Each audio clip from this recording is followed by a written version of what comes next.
Bonjour à tous, c'est Zachary, j'espère que vous allez bien. Aujourd'hui, on se retrouve pour un petit tutoriel sur votre Mac dans lequel je vais vous partager une astuce pour afficher deux fenêtres en même temps côte à côte sur votre écran d'ordinateur. Donc pas besoin d'avoir deux écrans, un seul écran suffit. Et sur cet écran-là, dans notre cas pratique, on va mettre la réunion Google Meet à droite et notre moteur de recherche Google à gauche. Du coup, on pourra jouer sur les deux fenêtres en même temps. Donc c'est super pratique par exemple aussi pour avoir nos notes d'un côté en même temps qu'on fait une réunion. J'ai aussi mis des liens dans la description, donc n'hésitez pas à aller faire un petit tour. Donc là, on est sur mon écran d'ordinateur et j'ai deux onglets ouverts, donc les deux onglets dont je vous parlais tout à l'heure, Google et ici notre réunion Google Meet.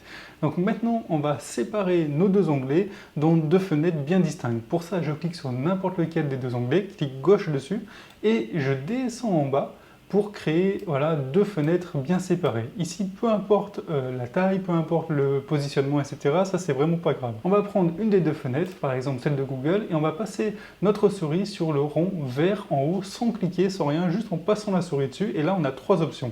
Activer en mode plein écran, placer la fenêtre à gauche de l'écran ou placer la fenêtre à droite de l'écran. Donc là, par exemple, je vais faire placer la fenêtre à gauche de l'écran. Je clique dessus, et là, automatiquement, j'ai mon Google à gauche et j'ai ma fenêtre qui apparaît en petit. Pour qu'elle apparaisse en grand, je clique gauche dessus et là, voilà, j'ai mes deux fenêtres. Ça veut dire qu'en même temps, je peux faire des recherches Google et en même temps regarder mes notes et participer aussi à la réunion de ce côté. Voilà, j'espère avoir été utile. Si c'est le cas, n'hésitez pas à mettre un petit j'aime et puis je vous dis à bientôt pour de nouveaux tutoriels.